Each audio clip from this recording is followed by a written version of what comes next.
while Pang Hui was sitting in the cafeteria and enjoying her cup of tea, waiting for Zhuang Kui to appear. Casually, she turned her head to the side to look at the street through the window, and luckily she saw Zhuang Kui's taxi heading towards Lu Sheng's house. Immediately, she realized that this taxi was not normal. She stood up, left the teacup on the table, placed her other hand on it, turned her head towards the window, and began to wonder if Zhuang Kui was in this taxi. Upon hearing this, the workers and other people in the cafeteria turned their heads towards her, and being unaware of what she was talking about, they were somewhat confused. Quickly, she approached the glass and saw how many shadows of the lion family were advancing rapidly towards the direction where Lu Sheng's house was. At first, she was somewhat confused because she didn't know what was happening, but then she realized that something was wrong. She began to stare fixedly at the shadows of the lion family, touched her earpiece, and made a call to Zhao to inform him that there were followers of the extreme martial arts school. She also added that things were about to get complicated. She grabbed the handle of her sword, and as she slowly unsheathed it, she remembered that although it was said that the shadows of the lion family had obtained their level 7 strength through the secret method of the holy warrior, they were still not considered masters. She dragged her foot, assumed an offensive stance, and decided it was time to take action.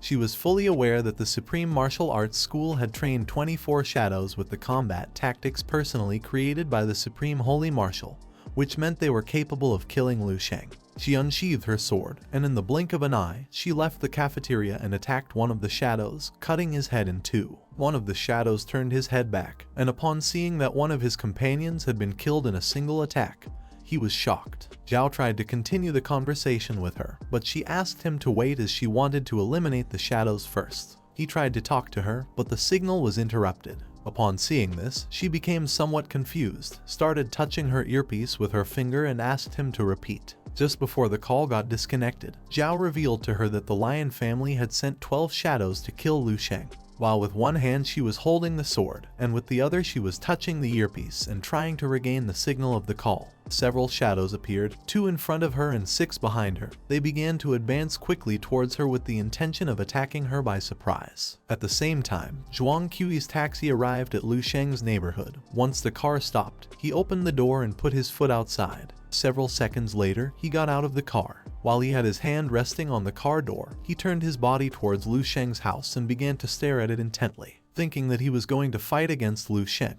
He couldn't help but feel excited, and involuntarily his body started emitting a powerful and suffocating energy. At the same time, Pang Hui began to fight against the shadows. Although she was very strong, she couldn't face so many of them. One of the shadows punched her hard, causing her body to be thrown backwards. She forcefully drove the sword into the ground and managed to stop her body in motion. Once she abruptly stopped her body, she slightly turned her head to the side and saw Zhuang Kui standing in front of Lu Sheng's house. Upon seeing this, her expression changed drastically. She began to look at Zhuang Kui with a surprised look and thought that this was not good. At that moment, the call signal stabilized again, and Zhao asked her what was happening. She began to touch her earpiece and explained to him that Zhuang Kui was ready to attack. Upon hearing this, Zhao revealed that he was the supreme leader of the Extreme Martial Arts School, who had entered the realm of the Grand Master. Upon hearing this, she turned her head towards him and saw how his body was surrounded by a powerful energy. Seeing this, she thought that if he and the shadows attacked Lu Sheng, then he would not have any chance of winning. At the same time, Zhuang Kui began rolling up his sleeves. He was one of the 28 constellations, better known as the Tongkui Star. Despite having followed the Supreme Martial Saint for 20 years, he had not been able to advance beyond the 7th level. He stared at Lu Sheng's house, extended his hands to the sides, and thought that the wait had been worth it. Several seconds later, he joined the palms of his hands and with a smile and killer look activated the coagulation of Kai and blood. Then he used the skill 2 invisible bridges called Connecting Heaven and Earth. Several seconds later, while he had his palms together and was staring fixedly at Lu Sheng's house, his body began to emit a powerful red energy that started to rise towards the sky. The energy he was emitting was so powerful that suddenly it became dark. Then, one of the streetlights that was near him turned on.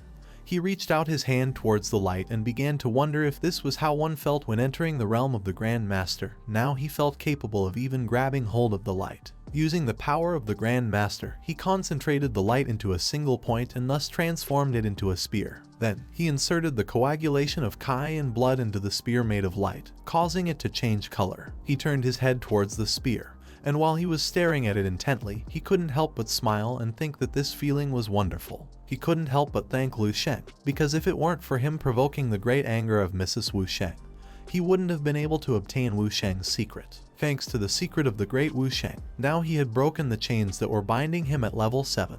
He grabbed the light lance tightly, causing it to start changing shape and transforming into a sword. Several seconds later, once he transformed the light lance into a sword, he stood still for several seconds. While he was holding the light sword with one hand, his body began to emit a powerful energy, and he started walking towards Lu Sheng's house. He remembered that upon hearing that Lu Sheng was a sect master, even Ming Yutang had mobilized for this. He decided it was time to personally attack Lu Sheng. At that moment, someone wearing shoes came out of the house and asked Zhuang Qi what he was talking about. Upon hearing this person's voice, he turned his head to the side and saw Lu Sheng standing next to the entrance. Lu Sheng put both hands in his pants pocket, turned his head towards him and asked who had sent him. Instead of answering the question, Zhuang Qi tightened his grip on the light sword even more, causing it to emit even more energy. Upon seeing that the young prodigy had left on his own, Zhuang Qi gave the order to the shadows to enter his house first and decapitate all its members, as the martial master's wife had expressly requested to see their heads. Upon hearing the order, the shadows near him responded with a understood.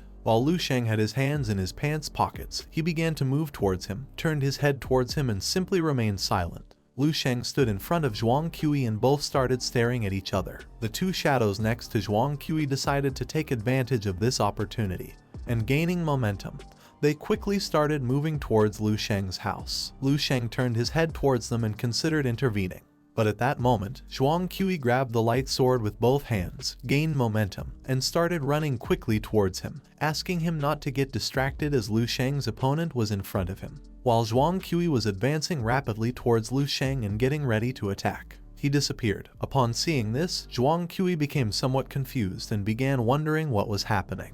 In the blink of an eye, Lu Sheng appeared in front of one of the shadows. Upon seeing this, the expression on his face changed drastically. He began to stare at Lu Sheng with a look filled with fear and started wondering what was happening. Zhuang Qi turned his head to the side and, upon seeing that Lu Sheng had appeared in front of the shadow, he was surprised and started wondering how it was possible for Lu Sheng to move at such a high speed. Just before he had time to make a move, Lu Sheng attacked him with a soft and precise movement. Several seconds later, the man's head flew off to one side and fell to the ground, and his body collapsed in front of Lu Sheng. The other man, who was part of the shadows, turned his head to the side, and upon seeing the head of the other man, he was shocked. He began to wonder how it was possible that Lu Sheng had killed a shadow with just a simple blow. Lu Sheng turned his body to the side, extended his hands towards the shadows, and thought that they were very weak. He explained to them that despite having slightly more energy than most, their position as masters of shadows was as fragile as paper. After saying this, he asked the others if they also considered themselves great masters. While Zhuang Qi's body was emitting a powerful and suffocating energy, he snapped his fingers and couldn't help but praise Lu Sheng for being an impressive person.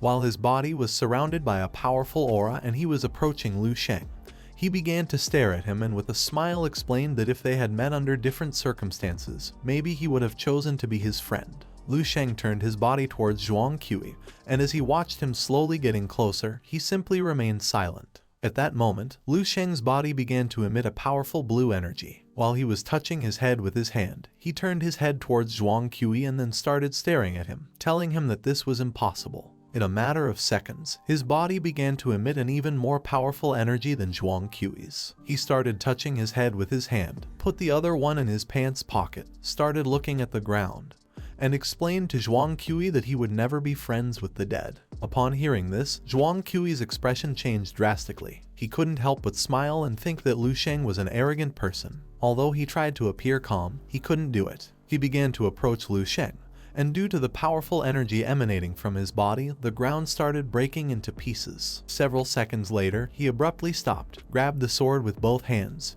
forcefully plunged it into the ground, causing several magical circles to appear. At that moment, his body began to emit an even more powerful energy. He decided to show Lu Sheng the power of a great 8th level master. The magical circle he had invoked transformed into a wave that gradually grew larger, tearing everything in its path. Trees, grass, even the ground. One of the posts that was near him detached from the ground and started flying around him, along with the tree and the grass. He forcefully nailed the sword into the ground, placed both hands on top of it, began to stare at Lu Sheng, and with a smile told him that with the power of a great 8th level master, one could be rivers, mountains, sun and moon. While his body was surrounded by a powerful energy, he began to stare at Lu Sheng, and with a smile, he explained that he couldn't wait any longer. He wanted Lu Sheng to feel the power of the great 8th level master. Lu Sheng simply took his hands out of his pants pockets, started looking at the ground, and remained silent for several seconds. He lifted his head and decided to show him the true power of a great 8th level master. With a killer look, Lu Sheng began to stare at Zhuang Qi and activated the form of the martial god, causing a huge magic circle to appear near him. The magic circle began to emit a powerful energy, which caused the shadows around it to be unable to move. Lu Sheng did not waste this opportunity. He moved at an incredible speed, and in the blink of an eye, he cut the bodies of the shadows into pieces. Several seconds later, the pieces of the bodies of the shadows began to fall from the sky. Zhuang Qi looked up at the sky, and upon seeing this, he was left speechless and started wondering what was happening. He didn't take long to realize that the remaining shadows had been instantly eliminated by Lu Sheng.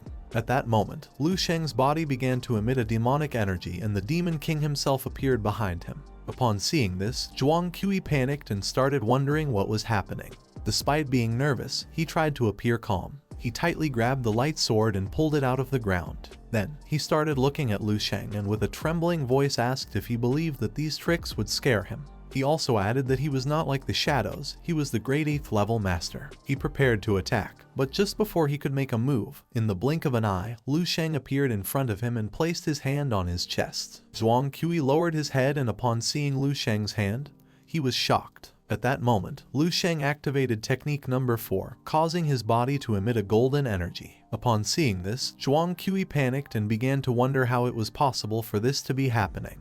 Lu Sheng attacked Zhuang Qi, creating a massive explosion in the process. Several seconds later, as the light from Lu Sheng's attack started to fade away, it could be seen that Zhuang Qi had a giant hole in his chest. He had been waiting for this day for 20 years. He couldn't believe that Lu Sheng had taken him so lightly. He fell to his knees on the ground and thought that this couldn't be happening. Slowly, his body began to disappear, causing him to question if he really was a great master. While Zhuang Qi's body was slowly disappearing, Lu Sheng passed by him and asked if this was truly the power of a grand master. Lu Sheng's body began to unleash a demonic energy. He turned his head towards Zhuang Qi and, with a murderous look, told him that he wasn't afraid of any grand master because he was a god. This is the end of the video. If you guys want to see the next part, then don't forget to subscribe and like the video.